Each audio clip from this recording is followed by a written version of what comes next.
What's up, guys? Welcome to episode 2 of 2024. I'm Smashpop. I'm Zachary Yo. And I'm Jeremy. It's already episode 2. I actually like the introduction, not the bio intro on our TikTok. Oh, Just a few guys making some noise or making sense. noise or sense. You tell us. I hope sense lah. I hope sense I now. mean, we're talking a lot of sense. It's good, right? Is it terrible if I confess I didn't read the bio? You You didn't like the TikTok video. Hey, Never. He never even repost. Oh. Wait. I didn't repost? No. Did he follow? You got follow the account. I did follow the account. I definitely followed the account. You guys, what? I mean, if you don't support our own work, then no I mean, one I will, support bro. the work. Yeah. I'm very supportive. I know content creation isn't easy, guys, so I'm all for it. So because this season we're on So, TikTok. your punishment, tell everyone what is our TikTok account. Yeah, podcast. Are you sure? Isn't it? It is. That's right. Yeah, Yes. podcast. Okay, safe. Okay, cool. So, what's been up, guys? As usual, content, work, food, and now editing TikToks for Yeah podcast. Wow, suddenly you're very busy because you have to edit all this stuff. Yeah, man, not easy, eh? Tell you, not easy. It's interesting though. So I'm generally very curious. I think between like the three of us, you are the one with the most set schedule. So you've got a job, you do your own content, and everything that being like a influencer, content creator entails, and then you also you have your own business and stuff like that. yeah. So how do you balance out the time, man? I mean, I get asked this a lot, lah, but I feel I just go with the flow. You know what I mean? But when it comes to content, that's where I need to sort of be a bit more strategic, with my time management, right? So obviously weekdays are off, working hours. You know, I'm working hour 10 to 7, right? After working hours, then I'm okay. Weekends, I'm okay, right? So that's how I manage my time for content, lah. And of course, during working hours, if I think of something interesting and all that, I'll just put it down first, and then later after work, I'll shoot it. So usually you shoot your stuff is after work one lah. Yeah, that's why sometimes in the car it's dark, right? You can tell it's flashlight one because it's after work, right? Or I keep everything until the weekend. Then all same outfit because keep doing it in the car. Yeah. Oh, so one day you usually shoot a few TikToks. Yes. Or sometimes I'm so excited that I need to shoot that video today. Then I'll just call whoever and say I need to shoot it now. Who's the whoever though? Sam. Sorry, Sam. Sorry, Sam. Your name is Sam, not whoever or like this. Or Okay. You nearly got in trouble because you know Sam's watching this it's right only now. 3 minutes. Okay, Sam man. just only reshared, our yes, reels. very supportive, I would say. Yeah. Repost Can you and not look at me and say something? I feel very bad. I repost now. I am reposting. She reposted on IG also. She posted on IG. She posted on IG. I am and, reposting now. First you gotta follow the account. Then Oh wow, guys, is this how we're doing it now? Repost. TikTok, it's not IG, Instagram. Not IG. TikTok. Oh, TikTok. You know what? Later lah. Let's focus on this first. okay. You know that guys cannot multitask. I'm very stressed because Okay. So since we're on a topic of content, right? Yeah. Jason, mind sharing how you deal with content, how you come up with content? Because you churn out content like a factory. Correct. It's crazy. Correct. How do you manage this whole smashpop ecosystem? Wow. I like how you put it. Ecosystem. Yeah. Suddenly, I feel elevated. I see my chair higher. So basically, what I do is I used to focus a lot more on YouTube. Now, I actually focus more on Instagram because I see a lot more views and engagement on my reels. Right. Hence, I'm like, you know what? My YouTube is only for very important things when people ask me to do things. Right. Then I do. Right. You know? That's another way to put it. Okay. Like, I won't do my own thing like free, just go and do one video on YouTube like that, which is taking out my time when my time can actually be used to create reels. Okay. Which I can get more views. Okay. Right. So that's secondary now. My primary is Instagram. So what I do is usually I will plan my days. So let's just say Monday, I have 3 reels to shoot. I will shoot all these 3 reels. Right, and then of course on Tuesday, Wednesday, I've already planned the content which I have shot before Monday. So I already have the content to post. Right, so when I shoot 3 reels on Monday, I will usually already edited 1 or 2 by Tuesday. Okay. Right, because I'm the kind that I'm very eager to see the outcome after I shoot something. So I cannot wait. Like I die no sleep. Also, I will still edit those reels. Correct. Especially when you shoot already, you just want to edit it, so you want to see how it looks like. I want to see how it looks like. Yeah, but has there been a case where you sort of accumulated backlog because let's say something happened and you couldn't shoot that video on that day, or it wasn't approved on time, and then how do you manage that then? Yeah, so sometimes if you look at my feed, right, because most of the time now I will post a reel a day. But if you see those days that I post photos, you know that day that thing cannot come out suddenly. You know, it's either the reel is supposed to be on that day, but it's not approved yet, or something is stopping me to post reel because maybe I haven't finished editing or haven't created a thumbnail, you know. So I'm like, you know what, today I'm just gonna post one picture first just to feel the feed. So whenever we see photo on your feed, then it's like a backup lah. It's like a backup. Like Okay. I really don't want to post this photo, but you know what, just post this photo for now. Reels first. Reels first. Definitely. So that's how my flow is. And you know, usually when I shoot, I will edit instantly. So clients will be, sometimes they also like, wow, very fast, you shoot today and then tomorrow you can give me. I said, well, My name is Smashpop, and I'm here to kill content creation. that's why you find me. What about you, Zach? For me, okay. I think if I do content on social media, right, I'm always just, you know, the Venn diagram. These three yes. circles, right? I'm just driven by these three things. Okay, so in one circle, it's basically about what do I want to say? My character, my personality. Okay. Right? I gotta make sure the content that I make, right, sort of is me lah. It resonates with me. You know, it speaks, you know, to me and stuff like that. And when people see, they're like, yeah, it's a Zachary kind of content. You know, The A lah. I don't want, I don't want to do something that is so far off from me because then it becomes a struggle. I was Which telling is Jeremy. your aesthetic reels lah. Aesthetic travel Yeah, reels. aesthetic travel reels, right? But Yeah. even so, in aesthetic travel reels, right, I try to inject something that is funny or what, so that Right. it is myself, right? Which leads to my second circle in the Venn diagram, like entertainment value. As far as much possible, I try and tell myself everything I do needs to have some form of entertainment value, and everyone's entertainment value is different. Yep. Mine is, you know what, Correct. right? So even if I create a reel for 1 minute or I create a reel for half a minute, right? As long in that 1 to 2 seconds, I make someone like laugh or like funny or whatever, my job is done because that's entertainment value for me. So Correct. when it comes to like client stuff and all that, Yeah. aesthetic stuff and all that, I always try to push for stuff that, hey, let me do something on my own. You know what I mean? Just for that. Like just give me this Just 5 give to me, 10 yeah, seconds. just give 5 seconds. You know, Ah. it helps a lot sometimes, you know what I Yeah. mean? And sometimes I realize for like food reviews and all that, it works. You know, it works. So that's the second thing. The third thing is basically, I'm always thinking, I mean, like every other business, as a content creator, you also want to think how to expand, how to scale up. Correct. Right? So same thing, content creator, even though you want to do something that resonates with you, something that has entertainment value, you also have to make sure what you're doing is sort of relevant, sort of trending, and sort of, you know, can penetrate into the bigger market Right. without losing your niche. Correct. You know, so you're still doing your niche, but you want to like expand a little bit. So yeah lah. So that's every time I do airtime content, I'll just think, okay, if these three circles sort of fit in the middle, that's the content that I create. You know, I don't achieve it all the time, but that is the thing that drives me lah. I have something to add on, but let's move on to Jeremy first, Okay. and then I'll come back. Can Okay. Can. What about me? Like how you create your content, get ready with me.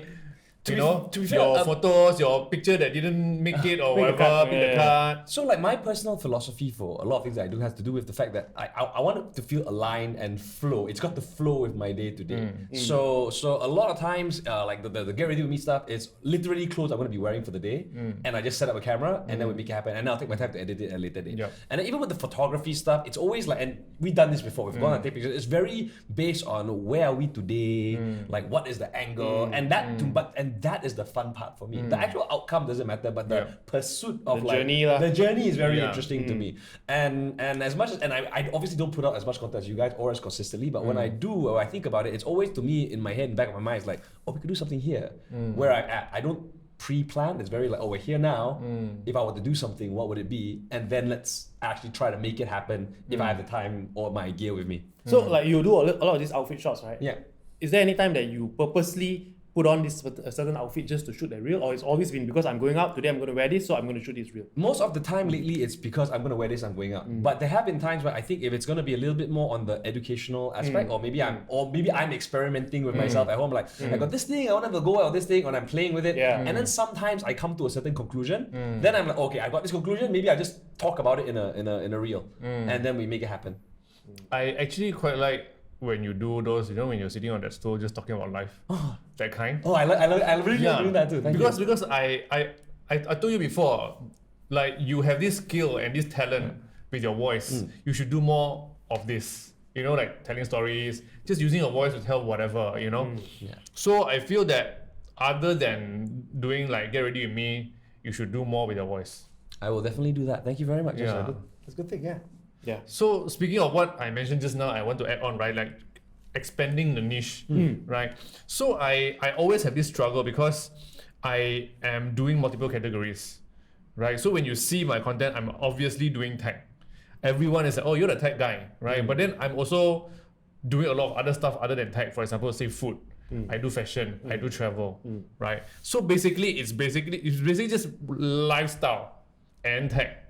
Right. Then it makes me feel that I am not focused enough. You know, like because I'm expanding, I've expanded to so many things. Now I'm doing watch. I'm also doing cars, EVs. So it's like a 杂饭 plate, you know. Like my plate got a lot of things. Okay. You know, and it's not very focused. So sometimes I struggle and think like, should I just streamline so that people will identify me as this one thing? Like I'm very good at this, and it is just this. You know, like for example, like nowadays when you go to say fashion events, right? You will only see the same 5 to 10 people posing at the event. The fashion people. The fashion people. Fashion is just what they're doing. Because that is what they are good at. You know, a niche. that is their face. Yep. Fashion, no matter what brand lah, Coach lah, Prada lah, Gucci lah, whatever, you will see the exact same 5 people, right? So those are specialists. So I am Chafan. Right. You know, mixed rice, economy rice. So I sometimes I struggle, but also sometimes at the same time I'm also thinking it's also good that I'm doing so many things because I get to enjoy perks or experience from all these categories. Different experiences. So that's why I'm torn. You know, sometimes I'm like, nope, I need to do just this because I love tech. Yep. I want to do more tech. Yep. And then when I do a little bit more tech, I'm like, actually I need to do other categories. Let me stop tech a little bit, you know, and do more fashion and travel. Okay, you know the saying, jack of all trades, master of none, Yes. right? There's also jack of all trades, master of some. Okay, so when I look at smashpop, right, I mean, you are obviously tech. You know what I mean? It's obviously tech. But the 3 things that stand out for me from you is tech, travel, and food. Okay, these 3 things. And I don't think you need to sort of like just zero in and focus on like tech, food. I think it's okay for you to have your hands in different places, but you are a master of some of these things. You can be damn good in food, damn good in tech, damn good in travel. You know what I mean? And instead of like people who just a bit of here, everything they do, you know, you are focused in, let's say, 3 niche. And that's fine. And to add on to the jack of all trades, that's not the complete line, you know that, right? I don't know. The complete line is jack of all trades, master of none, but sometimes or most usually whatever, better than master Better of than one. master of one, yeah. Oh. So that's a full thing. Okay. So it basically, and I think it's I think and you've been doing this for a while now. We've been in the scene for a while now. I think the tricky thing is to think about consistent behavior and things that keep you interested in continuing to do this. Like you hear some of these creators who are obviously younger than us, or they're fresh out of the scene, and they are saying things like burnout and all that. It's because I think the pursuit is so focused on like growth and meeting expectations or the end goal from outside that they're not happy enjoying the work. And the only reason why we do any of this is because we enjoy what it, we do. right? But if you want to do it just to be famous or just to make money, then you could do a whole bunch of other things like Sell insurance, sell Right. tau fufa, correct. make money. OnlyFans, like whatever. But right? speaking of getting famous, right? Do you think, because 3 of us are guys, we are male creators, right? Do you think that female creators can get famous or get higher engagement faster than guys, easier than guys? Because people tend to like to look at female content creators, if you know what I mean. Guilty, yes.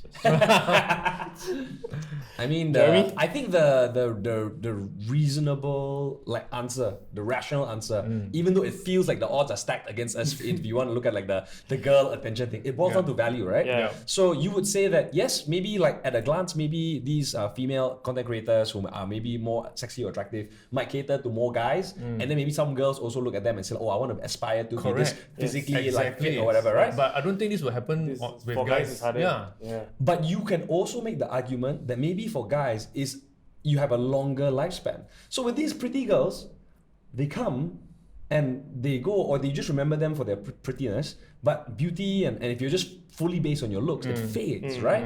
But if you, and it's the same, but it also goes for the same for guys, as well. who do Who that. bank themselves on looks. Yeah. But if you work on providing value beyond your looks, in your case, you know, there is like the lifestyle content, the tech content, like more than that, then let's say, for example, we are hit by a massive EMP wave and all tech dies, right? At least you still can make content, you know. That's true. That's true. But I can't help but feel like, why am I not growing? Oh, you I know? know. Because like like okay, like continuing for what I just mentioned, right? Female and male. I will compare myself to say another female influencer or content creator. I'm like, wow, so easy. You just stand there, take picture of yourself, and then so many people like and comment. I stand there, take picture of myself, nobody like, nobody comment. Why? Yes. But that's the thing, right? So here's the thing. You and I both know this is a game, and there are people who play the game straight, and there are also people who cheat at the game. So you can tell when the likes and the engagement is not necessarily real. Like you have a vibe though, right? To me, it's a litmus test. You can feel it. You know what I mean? You go out there, you know, wherever you go, events or non-events or whatever, right? If what you put out is known to a certain extent, right? Yep. Hey, Jason, I've seen your tech video, I've seen your this, Jeremy, I've seen your stuff that you do, your fashion stuff and all that. Because you've put in the work, your growth is verified, right? But then there are people with, let's say, really high followers, or but you go out there and you're like, who's this? I've actually never seen this person before. Yes, you know what I mean? And definitely. sometimes you see it at events, right? Girl or guy, you see like, wow, huge Instagrammer, huge TikToker, but wait, Actually, who is that? who is that person actually? And everyone asks, who's that person? Who's that person? And no one actually looks into that person, but we all just assume because his followers is already big, Right. that person is big. And the company and agencies already invite them to sit on the first row, Correct. and then we just assume that they are famous lah. And unfortunately, a lot of companies and agencies have not do their homework, to sort of find out actually who these people they're inviting to, because it is very damaging. Because you know what it does? What? It tells other people that, oh, I also can go and get this fake growth, you know what I mean, and do the same thing, and then it becomes a domino effect. Everyone does that, and then more and more people at events and who's getting jobs and all that, you don't know, but they have the numbers. Yeah. Suddenly, everyone who attends the event are all fake influencers. That's the danger. That's the danger of chasing the end goal instead of like grinding and enjoying part of the journey lah. Yeah, because the end goal isn't a high follower count. It shouldn't be. They shouldn't be. I think the It end should goal is never to just be able to make stuff and hopefully make a living of you being able to Your make numbers stuff. are part of the journey which you can and should enjoy. You know what I mean? You Yes. deserve it, but it should never be the end goal. No lah, but agencies or companies, they'll be like, why you want to invite this influencer when they only have like 10,000 followers? Why not you invite this one, 100,000 followers, Even if they only reach like 10% of their followers, right? We still get more than the 10% of the 10,000 follower influencer, So why not we just invite those with higher numbers? Right. Right? That's what everyone does. Okay, from an agency or client POV, because I also work in a client agency POV background, and what we practice is obviously as much as possible, we try to vet the creators that we get in.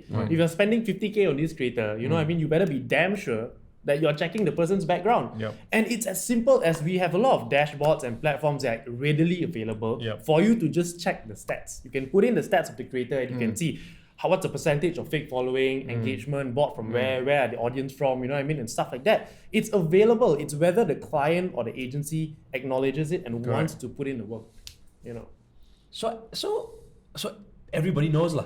That's basically what you're saying. Like if, No lah. if people wanted to know. Now, if people don't know and they put effort in using those softwares to find out, then they will know long. They will know, yeah.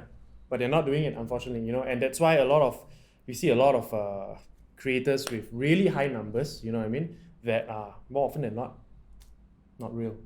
And funny thing is that again, because I work in the client side, right? So when people present like, we want to work with these creators and all that, right? Obviously I say, okay, can, but we just check lah. We just check so that the money is going to where we are. to You the know what I right mean? place, yeah. And in this industry, is a very small industry, right? And there are times where the creators that appear on the list are people that I actually know. Correct. They may not be my friends, Yeah, you know what I Because mean? you are also in the Yeah. influencer creator So scene. I'm like, okay, this is interesting because I know this girl, I know this guy, you know what I mean? Let's see what happens when you put their name into the system. Right. And like what Jeremy said earlier, sometimes you get a vibe, right? And because these people are your friends or what, the vibe, you just push it aside. You're like, it's fine, they're my friends, it's okay, you know what I mean? Yeah. But when the name goes into the system and the data appears and you look at the numbers, you're like, oh gosh, like, So this What guy is is this? so famous because he buys followers and likes and Yes. engagement lah. Oh. yes. Now the industry standard, may vary in certain regions, but here it's about 30 to 35%. Meaning, for example, you have 1 million followers. Okay. 30% of it, is the max fake followers that you can have. So 300,000. 300,000, okay? Because that is because of maybe bots or whatever, right? Right. The rest of it should be real, right? So if your numbers exceed that, Yeah. something's wrong. Something's wrong. And Because we are already giving you leeway by yeah, giving you 30% the is a lot. 30% is a lot, That's right? right. And the It's bigger more than a quarter. So when those names go in the system and I check and I'm like, it's not even 30%, bro. You'd be surprised. Some names go as high as to 80%. Is that the highest you've seen? Yes, highest I've seen. 80%. 80%. 80, 70, 60, 45, a lot. You know what I mean? Half lah, a lot. Wait, this is on Instagram or TikTok? Instagram. Instagram. Oh, no wonder nowadays Instagram got so many people with high following numbers. And- High follower numbers. Yeah. And it's strange because you don't know who they are, you know. And you see them in events, you're like, I've never seen your content. Your content never went viral. You know, Didn't you're know not who known you- for a certain thing. That's you know. really like I've seen stuff that I don't know who you are. Yeah. I don't know. My friends have never mentioned you, and my friends are creators as well. Never Yeah. mentioned Yeah, you. yeah. But then I look at your follower count, and it's like, where did you come from? Yeah, like where have you been? And where was I all this while? Yeah, because because to get to 1 million or 100,000 or 10,000, you would have to have done enough of a grind to show up at events while you were in the 5,000, 6,000, 7,000, Correct. or the Yeah. 10,000, 20,000s. We would have been able to kind of like get to know you and track Yeah. your success. Because Takan, I've never seen you all this while. Suddenly you are there because you have like 200,000 followers, 500,000 followers, right? Yeah. Then where were you all this while? But I guess because we've never seen you at any events or any engagements or campaigns or whatever, right? Right. Yeah, you just suddenly appear. And then of course, like when you ask the organizers, like, oh, they're very famous one. You see their account, wow, got 100,000 followers. Yeah. Then we also like, Yeah. oh yeah, well, maybe I just never Yeah, see lah, because if maybe the algorithm never pushed to me, you know, Maybe. different category. Yeah. Malaysia's a small country. So But it's interesting. when you and I'm sure that we've met like people who've done it, and I can't think of any off the top of my head. If not, you know. I won't name any. But like, how do you feel about them now? Yeah. Like once So like, what obviously, you okay? yeah, If after get that you meet them, exposed. you after you meet them, how now? Okay, so I always have that gut feeling, right? It's just that I don't verify it, right? So now that it's verified, you know, yeah, friends are friends, you know, acquaintances are acquaintances, but it's a bit disappointed, lah. It's a bit sad. It's honestly very sad because I see you trying so hard, you know what I mean, and choosing a shortcut lah. We'll call it a shortcut, you know, Yeah. to do this. Yeah. Where I see other creators who are putting in the work, you know, small creators, medium creators, putting in the work. You know, their content is great, you know, and clients don't engage them as much, you know, because of their numbers. Right? So it is very disappointing lah. But if I bump into those people, I'll just be like, hi and bye lah. you But know. on a what if they said like, hey, let's collab? Ooh, then if I know that person and the background and all that, I will reject. I will reject. Uh-huh. I will reject. Yeah, because credibility it affects you so much. You mix with this kind of people, what you know, by association as well. Yeah. You know, people will think, oh, he also, you know. Okay, so why not, right? All of us say one name of a creator that we want to collab with. If not, we would be willing to collab with if they ask us.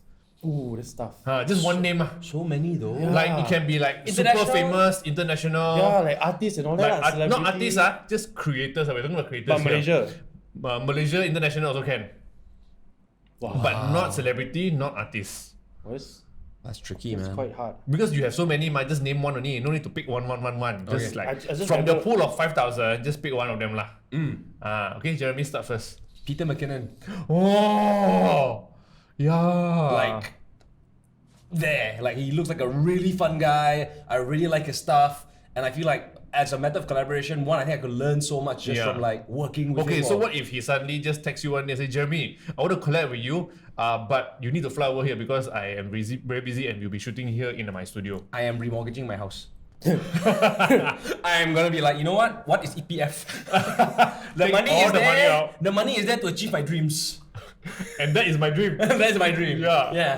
But if you can shoot just one piece of content or one piece of creative with him, what would it be? With him, Yeah, I collaboration would with him, love. what would it be? Oh, I would love to just do like a video of like travel and like taking pictures and just like you know that the Iceland level, you Yeah. know, God's country. shit. I want to do something like that. I've always Yeah. wanted to do something like that, and I don't even know where to begin with it. You know what I mean? Like my head, I have this idea of like stuff I like to shoot, but because we live in a city and we're always doing these certain things, it's hard to get out into this type of world and scenery, right? Okay. And I think about it, I get a bit excited actually even right now. Okay. Yeah. Nice. Zach? I don't know whether you guys heard of this creator lah. I think I told Jeremy before. It's a Korean creator, Kyung Six Film. What's so that? this is his handle. That is his Oh, handle. So okay. what he does is that his guy is a very talented photographer, right? He has a fiance or girlfriend. He takes her on trips, right? He shoots very, very picturesque stuff of her, right? But at the same time, after he shoots, right? Let's say he shoots a quick 1 minute video, very aesthetic, very nice, and all that kind of stuff. Then he will talk to you about it. He'll explain, oh, I did this. This was the behind the scenes. This was how I shot it. So this basically, was the they will what." show you the nice things first. Yes. And then he will just sit there and tell you. Intercut with things that talk to you about it, or he'll just show you the behind the scenes lah. And the format, there's no structure. You know what I mean? Sometimes it's a bit of vlogging, normal stuff, and then it will cut to something cinematic. Oh. So I like that. I really like that. And it's so hard to do that kind of stuff. Yeah, Because to yeah. me, I can only do either one. I mean, or generally you can only focus on one, right? You want to do vlog, then it's gonna be vlog talking. You want to do aesthetic, that's gonna be your whole focus. But he does both. Yeah. So yeah, if I could choose one, it would be him lah. And also the girl is hot. Sam, are you still listening to this? No, right? Harap maaf. Harap maaf. Anda terkenal. Raja terkenal sekejap. What about you? Jason? I mean, when you say Peter McKinnon, instantly in my head, I'm like, MKBHD. Of course. Like the collab content can just be, I'm just there learning how you review your stuff, holding your red magic camera or whatever. Right, You know, I don't have to be beside you reviewing the same day. You know, Yeah. I'm just gonna be like, oh, this is me learning how to shoot stuff from MKBHD. Like, let me help you change battery to your camera. Correct. Like that. I don't mind. Let me transfer files from your SD card. And then you can see the collab there, MKBHD and smashpop. Wow. Oh man, that's cool. It's like dreams, right? Make that happen, man. Yeah, lor. Right. Can. Can. I mean, technically, you did have MKBHD in a video of yours. That's true. and we took photos together. Right. Yeah. Yeah. Okay. Halfway there. Halfway there. Yeah, man. So I really like the idea of these like Collabs. collaboration. But once again, it's got to be a line, lah. You like it's the same as with people that you meet and friends that you make or people that you date. You want to do stuff with the people that you genuinely like and respect. And I find that sometimes in the world of like entertainment or social media, what happens then is people measure your worth based on clout, right? Like, oh, this guy got a lot of followers or whatever, right? But they're not making anything actually like that you would relate to or you care about. You just want to ride on that cloud. Cloud, yeah. That's why I said the creators who really like chasing collabs and all that are usually those kind of creators lah. Because if you're already of a certain standard and quality and principle, right? The kind of collabs you are very selective, right? Even if you're chasing with a collab, you're very selective. I want MKBHD. This is what I will do to get there. Correct. Rather than just chasing because I want a cloud. It's two different. But what about a matter of alignment? So your content is obviously a little bit more on the humorous side, right? So what if somebody says to you and they want to collab with you, but the alignment isn't there? So this guy is like, so you make funny content. This person isn't necessarily known to make funny content. Maybe they're like into like super sexy beauty or whatever, right? And then they're like, you know what? I want to like make content with you, or maybe, like, how do you feel about Just that? because I want Zachary to be in my video and the name is like that content and that content creator and Zachary. Or whatever reason, maybe they want to also maybe try to explore and make humorous content, but the alignment isn't necessarily Tak ngam ah. like whether you decide whether it's gonna or not. Like, how do you gauge whether it's a worthwhile collaboration or not? I always go by gut feeling lah, and I obviously look at the content creator and the stuff that he makes. If I feel that it doesn't gel well somehow, you know what I mean? And I don't talk about, it doesn't have to be the same two kinds of verticals, right? It could be travel, right? Correct. And I could still feel like, hey, I can work with this fellow and do something, different about the travel. What if it's a furniture reviewer? Furniture reviewer. I would have to think about it. I have to look at the kind of content that he does and the kind of content that he's willing to accept. How far is he willing to push his content, or how far does he want to break out of it? Because if he just stays within his format, right, and then to me, what kind of collab you want to do? You know what I mean? Right. Both sides have to open up a little bit and see what kind of stuff that you can make or add on, value add. Oh, actually, you're very strategic about this, I have to say. Like, I mean, you go by gut feeling, that's one thing, but also Yeah. like your gut feeling has this foundation of like best practices, which is But I guess cool. it's the same for everyone. Like, Yeah. I'm sure you wouldn't want to collab with any Tom, Dick and Harry, right? You will see first, man, like, That if is- I that is like you true. or That is true. not, your content resonate with me or not. It might not be, the same category, but it might still resonate to me, those kind of things. I guess what I'm trying to say is that I don't think I've ever thought or put it into words the way you have. So when you put it to them, and then you go back and reflect, yeah, it makes sense, right? But then you're like, oh, maybe I'm sure we all do it on some level, but you To hear it to hear yeah. it is a very interesting thing. Cool. Yeah. Okay. So before we end this episode, I just want to say that the editing for our Reels and TikTok is very nice. So if you haven't seen it, please go and follow our Instagram and TikTok. It's Ya on podcast Yeah, on TikTok TikTok. and also Instagram. Give me trouble for it. You can't remember it. Well, It's first time hearing it. yeah. Yeah. And our YouTube video also very nicely done. So if you prefer to watch one whole video of us talking, you can go to YouTube. Or if you love hearing podcasts while driving, or while cooking, or while trying to sleep, you can listen to us on Spotify and also Apple Podcasts. If you think we should do TikTok live while recording our podcast, please let us know. You can DM us, share this episode on story, or you know what, just comment on our Instagram account or our TikTok also can. Okay, so I guess that's it. That's it. That's and, it. We'll see you in the next episode. Next round. Goodbye. Yeah. Yeah.